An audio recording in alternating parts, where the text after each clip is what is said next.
Alade Podcast les da la bienvenida, el espacio donde reunimos a los líderes más influyentes de Latinoamérica para explorar los últimos avances en la investigación, la academia y las nuevas ideas en torno a la epilepsia.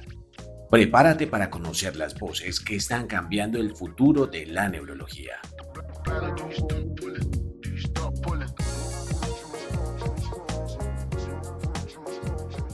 Muy buenos días, buenas tardes, buenas noches a quienes y dónde se encuentren. Continuando con nuestra serie de personajes, el día de hoy entrevistaremos al doctor Marco Tulio Medina. El doctor Marco Tulio Medina realizó sus estudios de medicina en la Facultad de Ciencias Médicas de la Universidad Nacional Autónoma de Honduras. Se especializó en neurología en el Instituto de Neurología y Neurocirugía Manuel Velasco en México, neurofisiólogo de la Universidad de Marsella y epileptólogo, donde hizo una profundización en epileptología pediátrica y de adultos en la misma universidad. Ha hecho diferentes entrenamientos de doctorado, de postdoctorado en múltiples universidades alrededor del mundo y quiere contarnos un poco de su experiencia. Continuando nuestro caminar por Latinoamérica, hoy desde la ciudad de Tegucigalpa, escucharemos las anécdotas y vivencias del doctor. Gracias por escucharnos, esperamos sus comentarios y sigan escuchando Alade Podcast.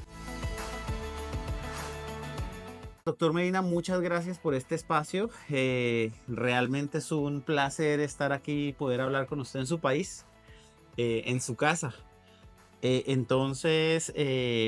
Pues bienvenido a este espacio. Es un espacio donde pretendemos de pronto que conozcamos esa otra faceta de los líderes latinoamericanos que de los que tanto hemos visto, de los que tanto hemos oído, pero no esa faceta como el, nuevamente lo digo, lo he visto en otros capítulos, como el speaker renombrado, el investigador, sino quiénes son como personas y buscar esos porqués para que las otras personas o los que nos siguen y nos escuchan alrededor de Latinoamérica se sientan identificados con usted y también dejarles perlitas de oro para que los sigamos a ustedes como líderes. Entonces quisiera que nos diera un breve contexto de quién es Marco Tulio Medina y por qué es relevante su historia. Bueno, en primer lugar, doctor Iván Gaona, es un honor estar en este espacio desarrollado por la Academia Latinoamericana de Epilepsia, LADE. Y en relación a la pregunta, en primer lugar, yo soy médico y me desarrollé e hice mi especialidad en neurología en el Instituto Nacional de Neurología. La medicina la llevé a cabo en la Universidad Nacional Autónoma de Honduras en un programa de 8 años que tiene nuestra carrera de medicina e hice neurología en ese centro en la Ciudad de México. Allí en la Ciudad de México interactué fuertemente con el grupo de epilepsia y asimismo trabajé en el área de investigación con el doctor Julio Sotelo y con el doctor Sergio Córdoba. Luego, a raíz de las relaciones que tenía México con Francia, luego me formé en el área de neurofisiología clínica y epilepsia pediátrica en Marsella, en Francia, con el grupo desarrollado por el doctor Henri Gaston, el doctor Joseph Roger, Charlotte Dravet, y particularmente con la doctora Charlotte Dravet hice un año de epilepsia ahí en Francia e hice simultáneamente neurofisiología clínica en la Universidad de Marsella, ex-Marseille 2. Pero usted nació acá en Honduras, doctor. Efectivamente, había iniciado con el tema profesional, ¿verdad? Sí. Pero sí, efectivamente, yo nací en Tegucigalpa, Honduras. En donde estamos, justamente. Exactamente. Y aquí me desarrollé, aquí he vivido la mayor parte de mi vida, excepto esos 6 años que le comenté.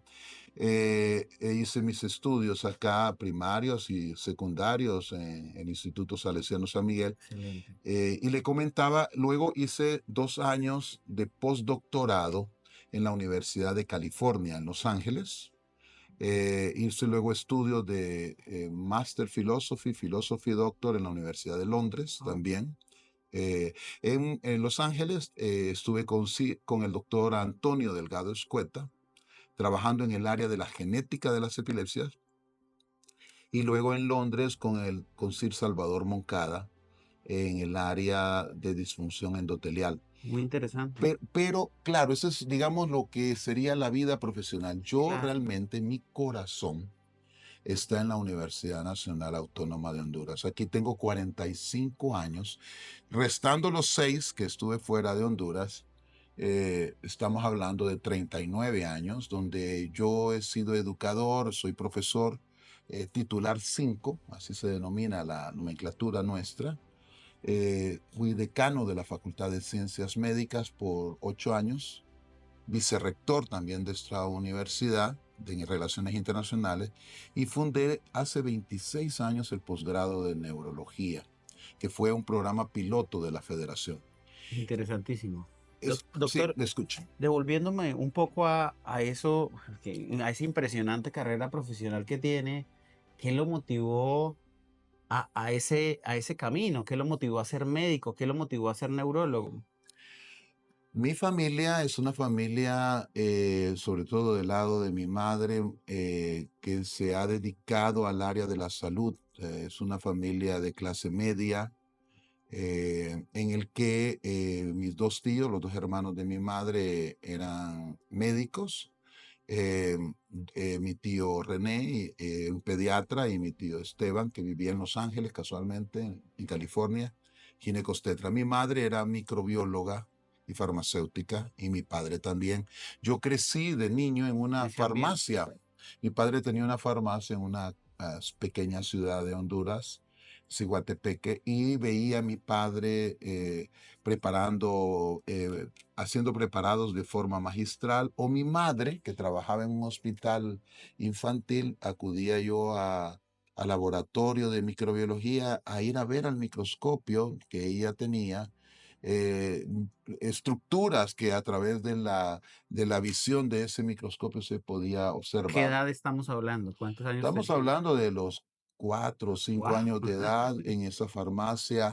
Luego mi madre en los años, cuando yo tenía 8 o 9 años, mi abuelo influyó mucho también, el padre de mi madre, porque decía, mira, tus tíos son médicos, tú deberías de seguir ese camino. La realidad es, Desde pequeño empezó a sí, dejar esos mensajes. sí, exacto. De tal manera de que empecé a estudiar medicina, y ahí ha estado mi corazón, ¿no? ¿Y neurología por qué? Bueno, en la Facultad de Ciencias Médicas tuve varios excelentes profesores entre el área de la neurología, de la neuroanatomía o neuropatología, de la psiquiatría y la neurocirugía. Un profesor mío formado en el Queen Square, neuropatólogo, Ricardo Madrid, nos inició, él regresando del Queen Square de hacer neuropatología, en la neuroanatomía. Me impresionó. Cuando yo Los tenía motivó. 19 años de edad, fue impactante. Luego, los psiquiatras, Américo Reyes y el doctor Dagoberto Espinosa Murra, 2 psiquiatras del área de la biología. Y luego yo tomé la decisión de hacer un año de psiquiatría. Hice mi tesis médica sobre la familia en un hospital psiquiátrico que realmente es neuropsiquiátrico, porque había mucha enfermedad neurológica, enfermedad psiquiátrica. Entonces ahí mi primer trabajo fue con un neurocirujano sobre un tipo de demencia, parálisis general progresiva en relación con la sífilis. Eso fue mi primer trabajo, y luego fui instructor de semiología neurológica. Entonces ahí tomé la El decisión camino se fue de labrando. meterme en el área de las neurociencias y de la neurología propiamente dicho. Eso fue mi camino. ¿Y por qué epilepsia? Bueno, fíjese que cuando le comentaba yo de estudiante de medicina, el doctor Américo Reyes me daba una clase del área de salud mental, y entonces me puso a que yo hiciera 2 historias clínicas de pacientes con epilepsia.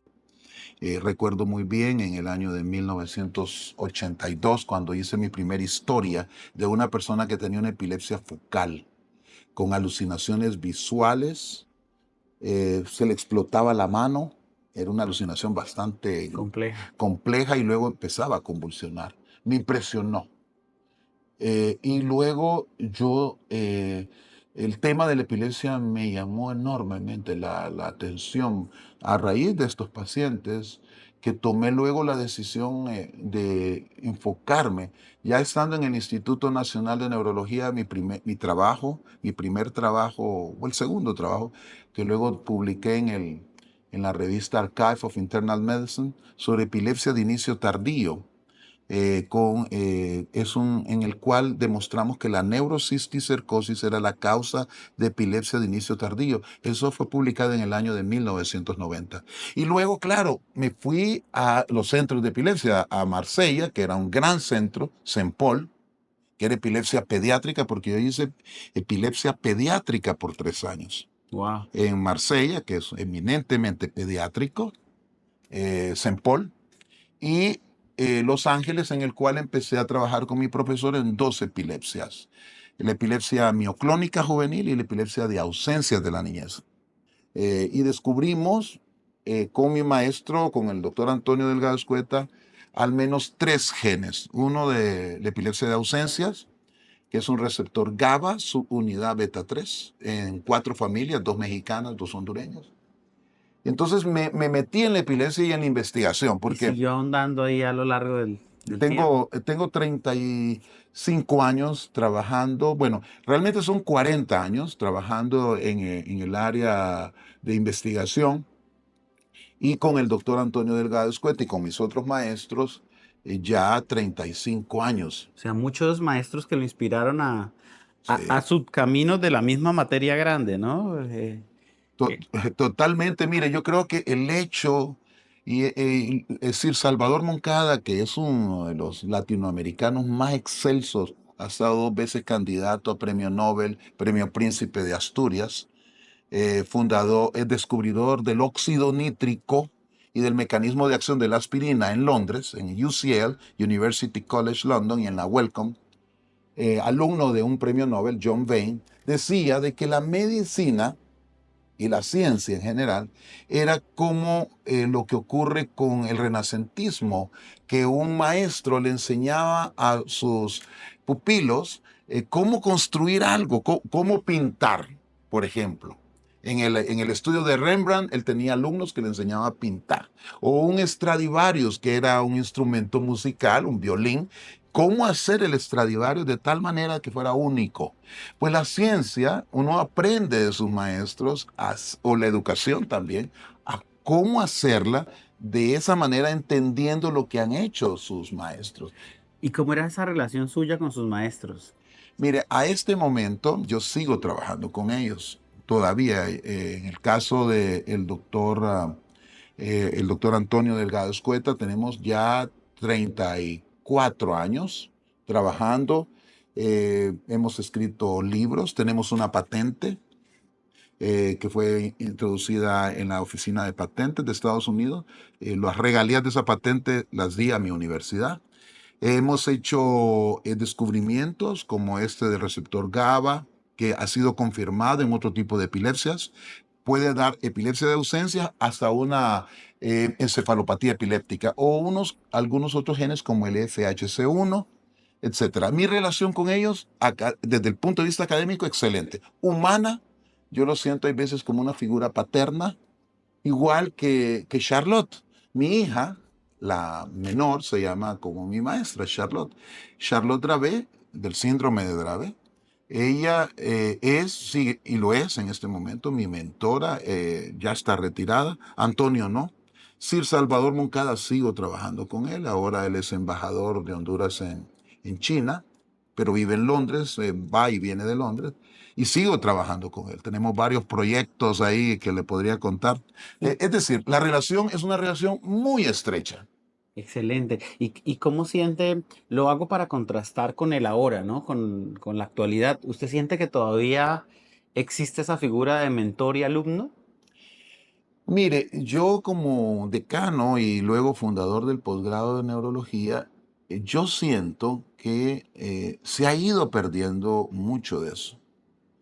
Algunos jóvenes, pienso yo, que no, hay veces no entienden de que ese paso de la información a otro joven, La tradición oral. no, es decir, el tema de valores. Mire, Cattell, que es un psicólogo muy interesante, habla de que tenemos dos tipos de inteligencia en el transcurso de la vida. La inteligencia fluida del joven, que tiene la habilidad de aprender un idioma, de aprender la computación, nos resuelve y tiene la innovación.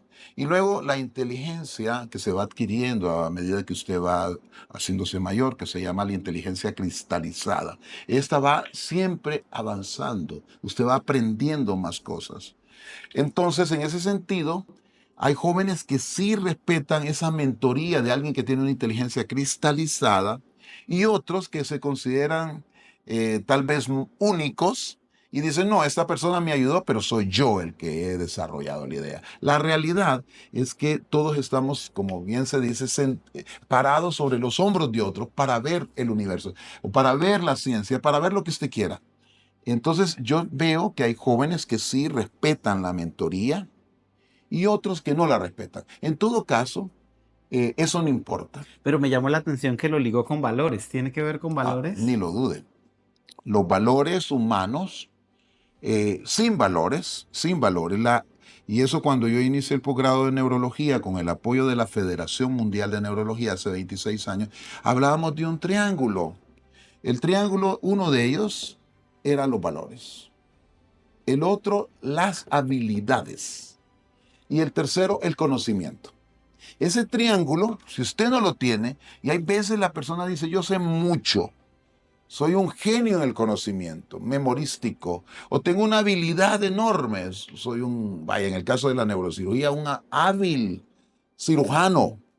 Pero si a usted le faltan los valores, realmente esa estructura médica no está bien. Entonces hay personas que tienen los dos primeros y no tienen ese otro extremo y entonces se desarticula. Pero yo creo que igual yo tengo alumnos que sí han seguido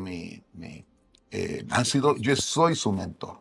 Entonces en Honduras hay alrededor, en este momento ya, alrededor de 10 neurólogos epileptólogos.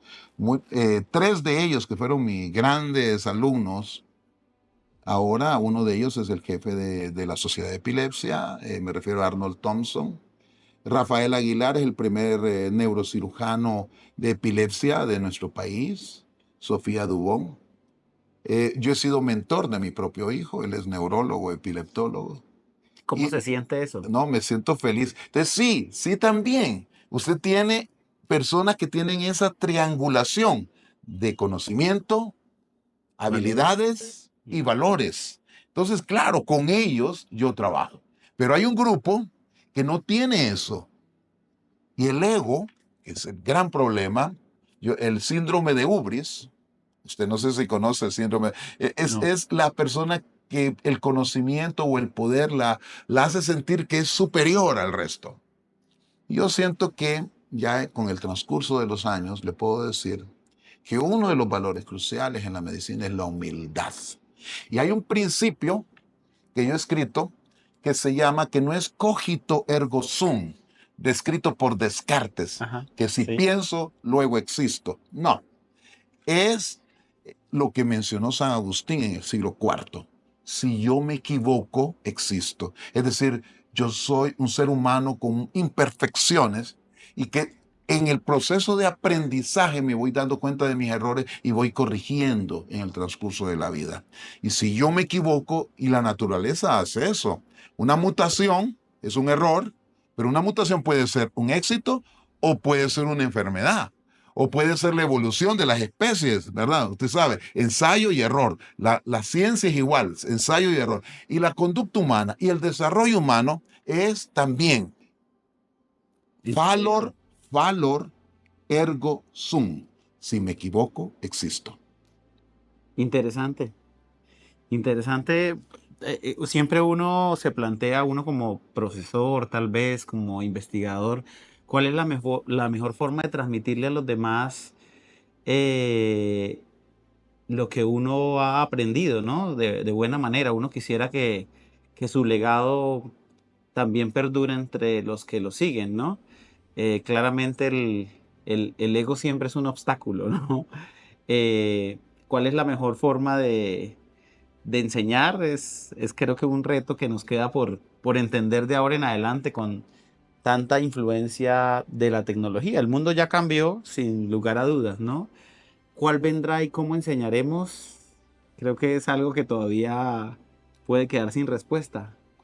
Fíjese que hace 27 años vino a Honduras un profesor que también fue mi mentor, me refiero a Theodore Monsatt o Ted Monsatt, expresidente de la Academia Americana de Neurología, para ayudarme a desarrollar el posgrado de neurología. Fue comisionado por la Federación Mundial. Y entonces resulta que el doctor Monson había desarrollado ese gran documento educativo que hace la Academia Americana de Neurología que se llama el Continuum. Seguro usted ha tenido en sus De manos ese acuerdo. documento tan bello, que es una producción. Y entonces dice en su logo que es el aprendizaje a lo largo de la vida. Pero ¿cómo aprende uno en la medicina? Uno lo aprende por problemas, es decir, ve un caso y el caso es el motivo en el cual usted memorísticamente y de sus habilidades, su conocimiento, se da cuenta de una enfermedad. Imaginémonos un síndrome de Dravet. Y usted ve por primera vez, como cuando Charlotte me mostró el primer caso de síndrome de Dravet, era un niño y me dice, mira, me dice, tiene convulsiones febriles y afebriles, tiene un deterioro cognitivo, agarra sus manos. Y yo dije, ¿para qué le voy a agarrar las manos? Y entonces sientes, me dijo, tenía pequeñas mioclonías. Entonces en ese momento yo no le capté La tanto, idea, pero no se me ha olvidado. claro. Luego cuando le fuimos a hacer la poligrafía, sí tenía pequeña, porque es una epilepsia mioclónica severa De acuerdo. de lactante, que luego ahora se llama síndrome de Dravet. No se me olvida, ¿verdad? Pero es que ese caso que yo vi y uno aprende caso por caso y luego a los años le pregunto a Charlotte, y el síndrome de Dravet, que es, mira, es una enfermedad, me dijo, porque la mutación del canal de sodio define esa enfermedad. Y ahora, cuando fui a la academia, a la Asociación Americana de Epilepsia en diciembre recién pasado, un nuevo tratamiento reparando genéticamente Ese gen. ese gen y ya no solamente viendo la epilepsia, sino que todo el deterioro cognitivo, la ataxia, problema de lenguaje y entonces esa reparación genética de esta mutación mejoraba al paciente. Entonces, ¿cómo se me va a olvidar desde que yo vi hace 35 años el primer síndrome, la primera enfermedad de Dravet? Uno aprende eh, aprendiendo caso por caso. La medicina es muy orientada al problema. Y así me planteaba esto Theodore Monsatt. Debes de enseñar mediante eso, con ejemplos. Y es que efectivamente la vida es de ejemplos. Siendo así, hemos hablado mucho de esa relación del estudiante con su maestro. ¿Por qué crea el programa de medicina, el programa de neurología, corrijo, de Honduras? Bueno, mire, cuando yo vine a Honduras, casi todos las personas nos habíamos formado en el exterior, en la neurología, en los años 90. Entonces, yo había sido formado en la universidad, era profesor de la universidad, y entonces vi el ejemplo de otros posgrados, ya el de psiquiatría había en Honduras, el de neurocirugía, y entonces me lancé a ese proyecto. El doctor Clifford Rose, que era el secretario de la Federación Mundial de Neurología, vino a Honduras y luego me dijo, te ofrezco que la federación te apoye.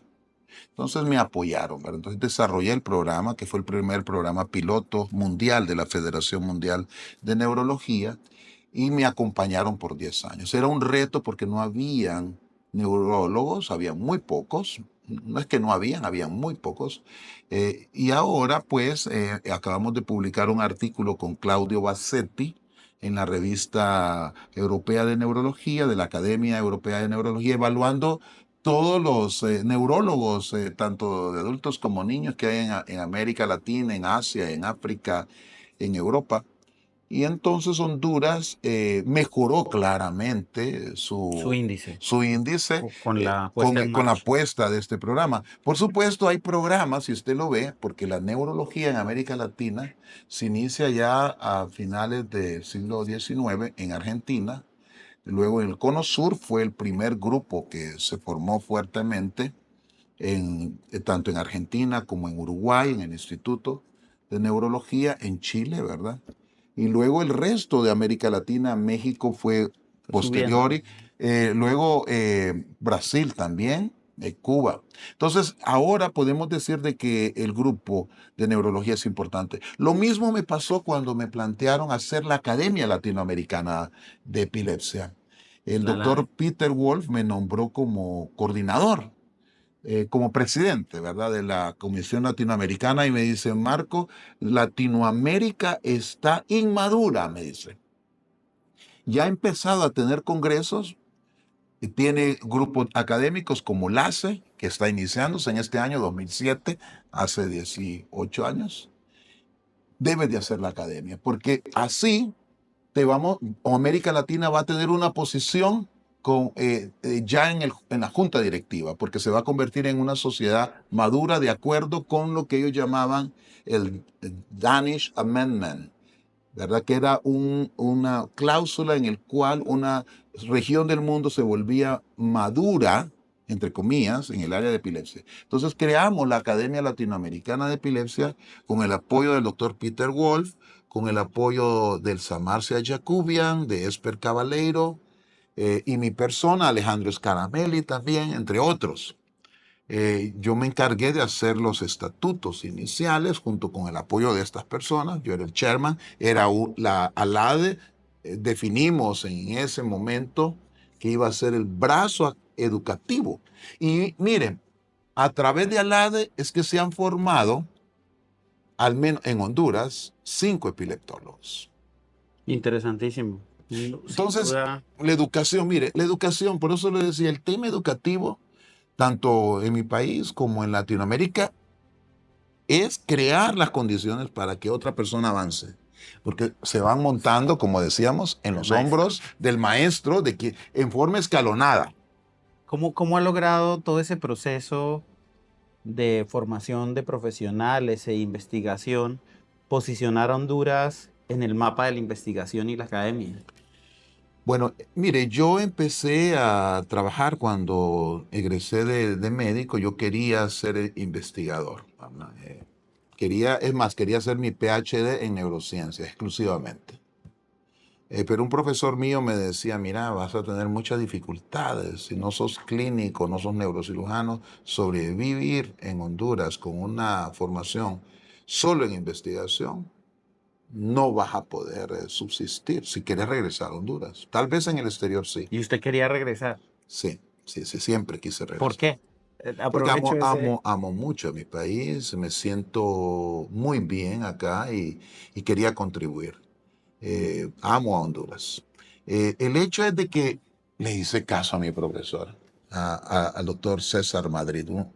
Entonces, pero le pedimos, la Universidad Nacional le pidió de que yo fuera a hacer neurología, pero con énfasis en el área de investigación, en el Instituto Nacional de Neurología. De tal manera de que llegué allá y el doctor Julio Sotelo fue mi mentor, y lo mismo el doctor Enrique Otero Siliceo. Julio Sotelo, un experto en la neurocisticercosis.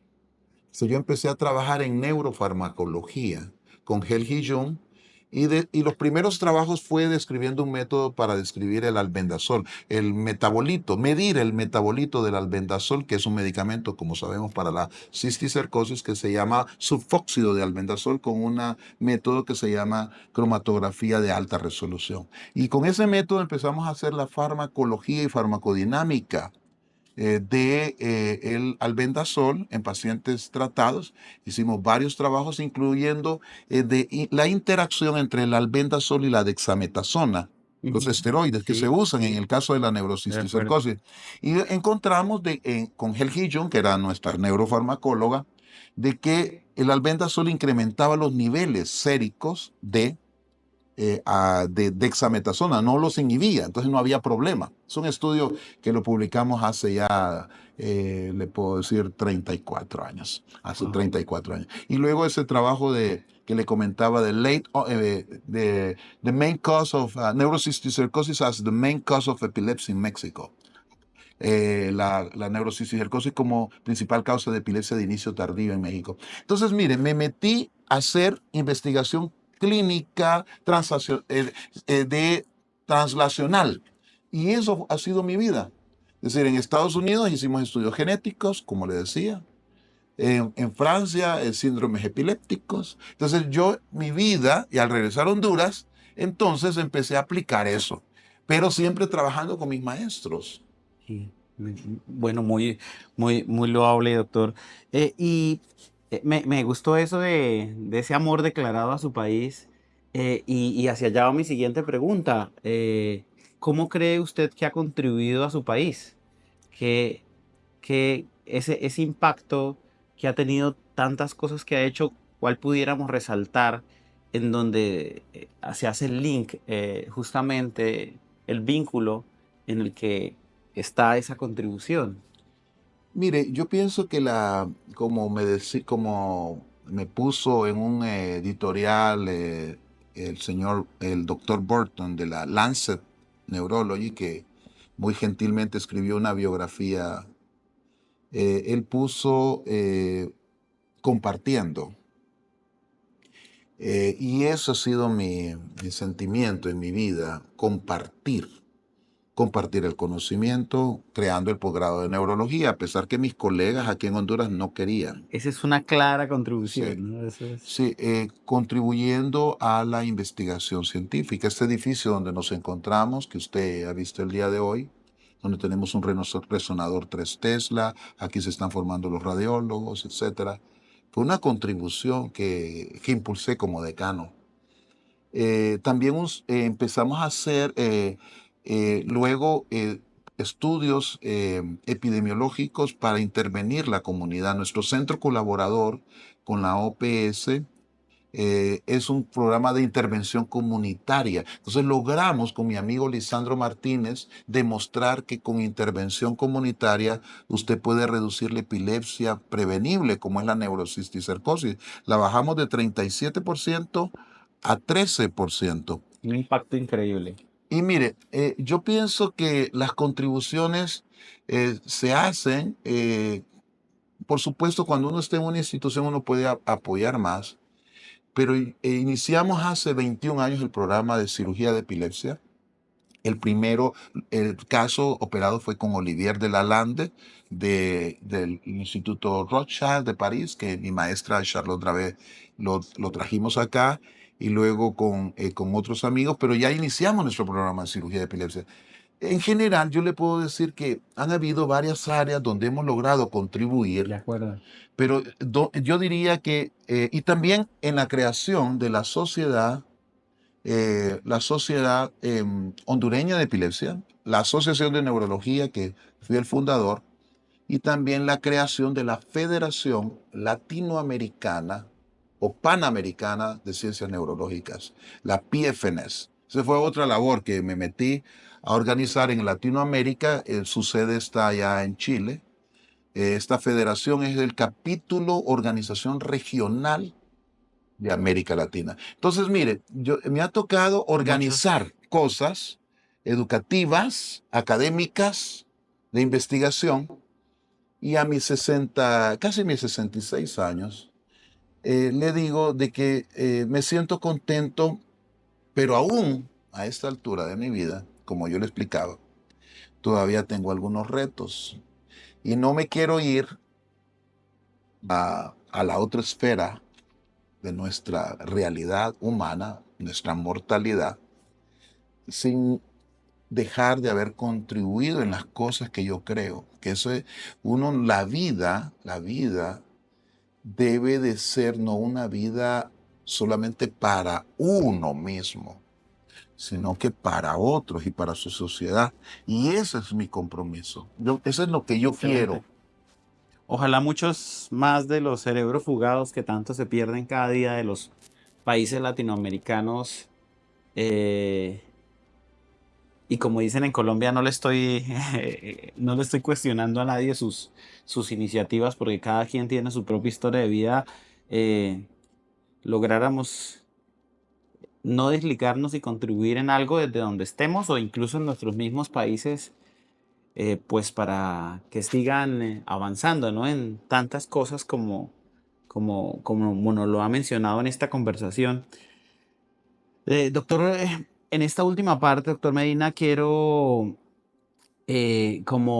como ir cerrando, ir entendiendo un poco cómo se define usted en ciertos aspectos. ¿Cómo definiría su estilo de liderazgo? Bueno, mire, le voy a comentar, he estado aquí en mi país con un liderazgo, ¿verdad? Yo le comentaba, ahora pues estoy incluso con un sector de la sociedad hondureña planteando la cuarta reforma de salud de mi país. Yo le comentaba a usted De esto. acuerdo, sí, Esa es ahorita mi meta, de ya acuerdo. pensar en mi país, ¿verdad? Entonces, creo que tengo ya la madurez para poder trabajar en equipo, porque ese es el primer elemento. Usted tiene que tener una idea clara, una estrategia clara y un trabajo en equipo y un compromiso. Si usted tiene esas características y si usted hace estratégicamente lo que tiene que hacer, lo logra. Yo tuve la oportunidad en cuanto a mi liderazgo de ser 2 veces presidente de la Comisión Latinoamericana de Epilepsia, del ILAE, usted sabe, ¿verdad?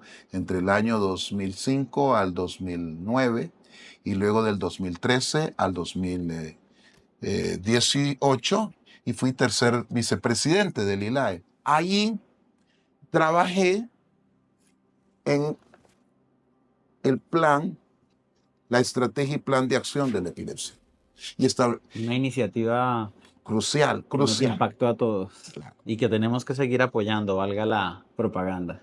Mire, pero este plan, estrategia y plan de acción, establece cómo debe de ser el liderazgo. El liderazgo no solo debe ser de pensamiento o de palabra, debe de ser de estrategia y de planificación. Si el liderazgo no tiene esos componentes, no alcanza los objetivos que se plantea. Usted tiene que tener cuáles son los objetivos.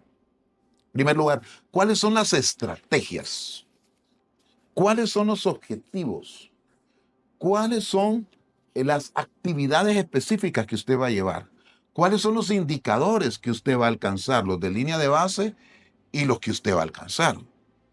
Si usted no tiene claridad en eso, y en qué tiempo lo va a hacer, y con qué recursos lo va a hacer, y con quién lo va a hacer. Si usted no tiene claridad en eso, un liderazgo será vacío. Un liderazgo no alcanzará lo que pretende alcanzar.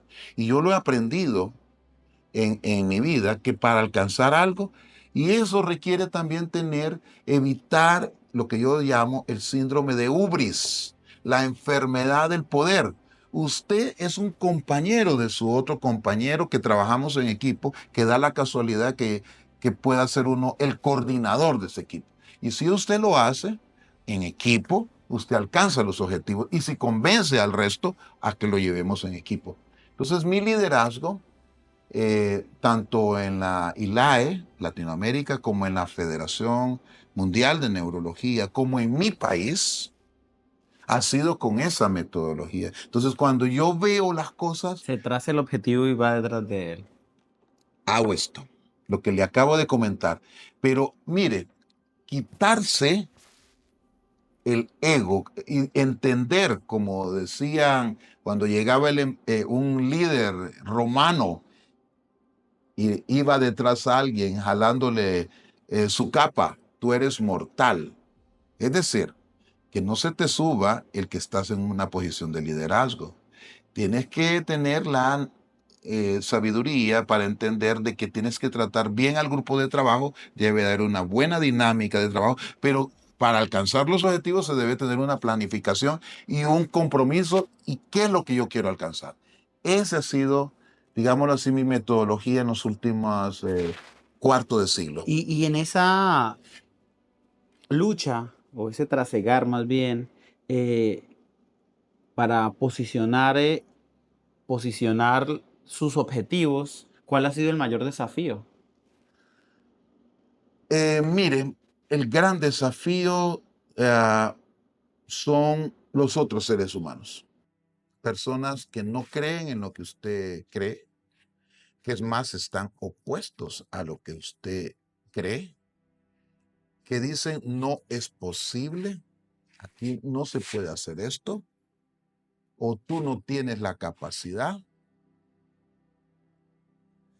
El reto está Otra en vez, esa oposición e- alrededor. ¿ego o qué será ahí? Son egos, y además Latinoamérica, y yo lo he visto en general, no solamente en mi país, Latinoamérica, tenemos ese gran problema de que en otras culturas se dice en equipo, alcanzamos los objetivos.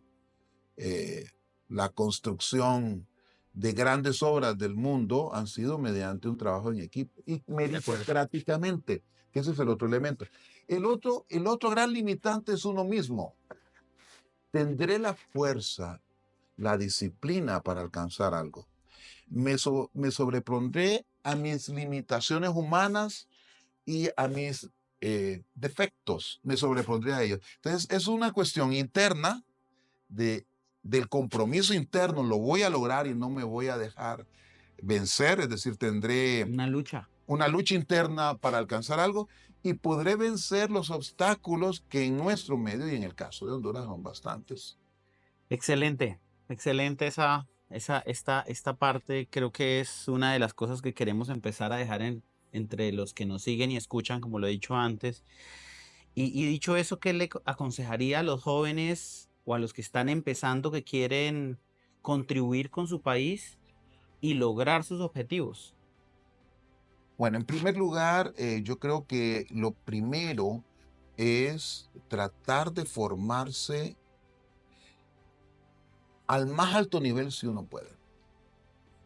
Es importante no solamente formarse en el país, en Latinoamérica. Latinoamérica tiene, ya usted sabe, la academia tiene esa colaboración sur-sur que yo creo que es importante porque Es evita fundamental, tenemos que vernos como uno solo. uno solo y además evita fuga de cerebros.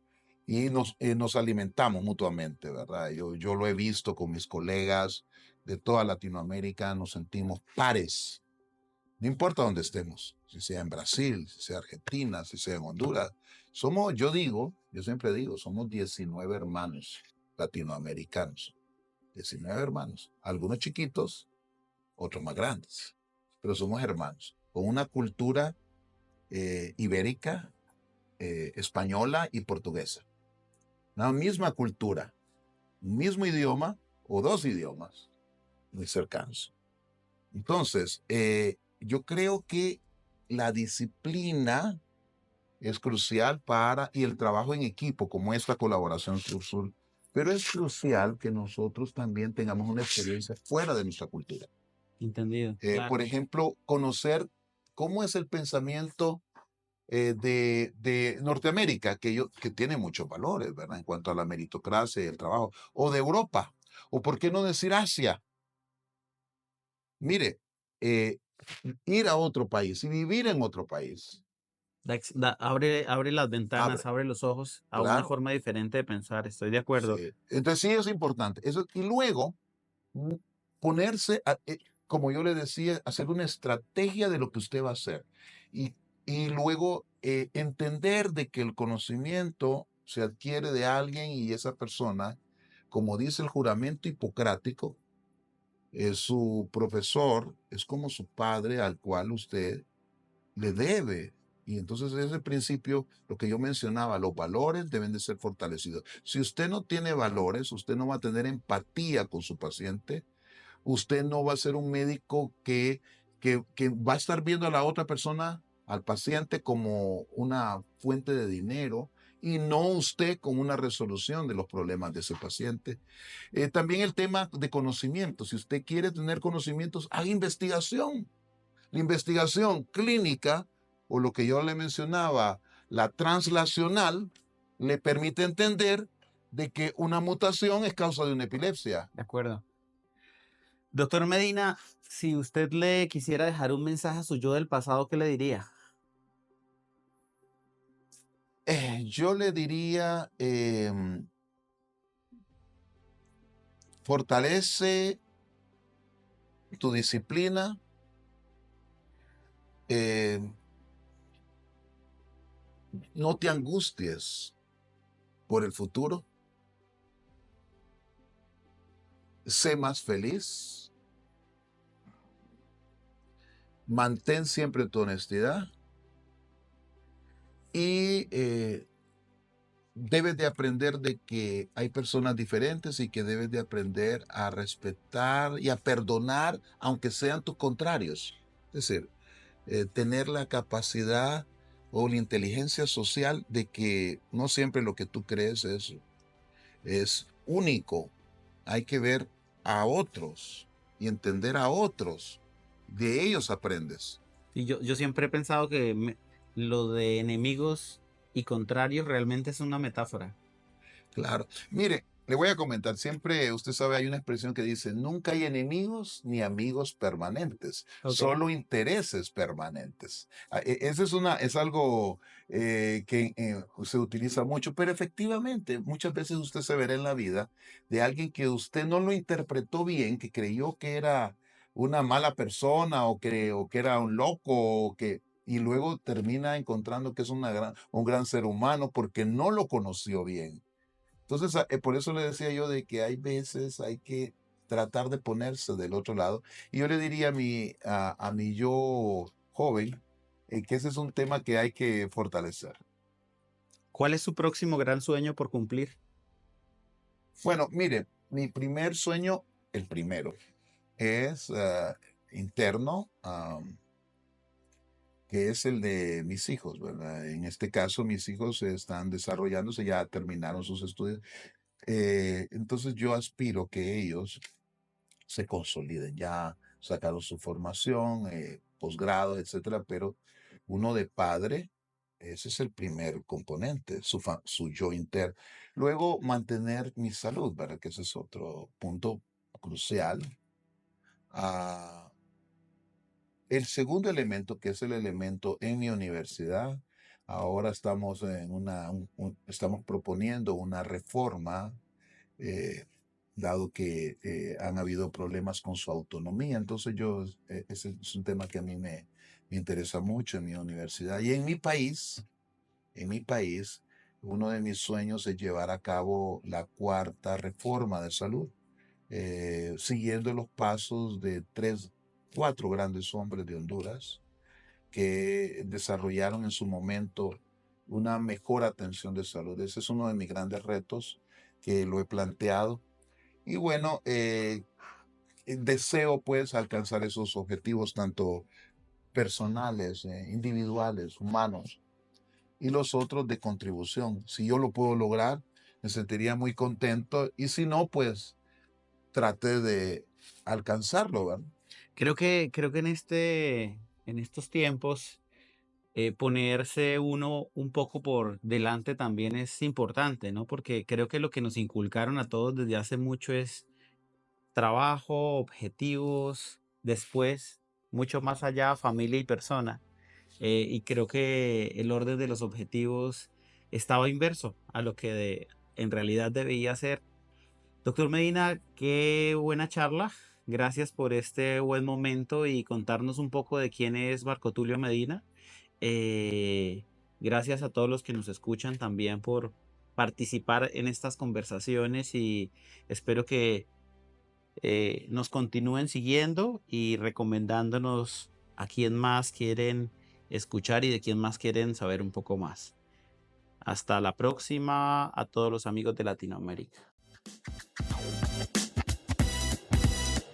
Gracias por acompañarnos en este episodio de Alade Podcast. No olvides suscribirte y seguirnos para estar al tanto de las últimas novedades en el mundo de la epilepsia. Hasta pronto.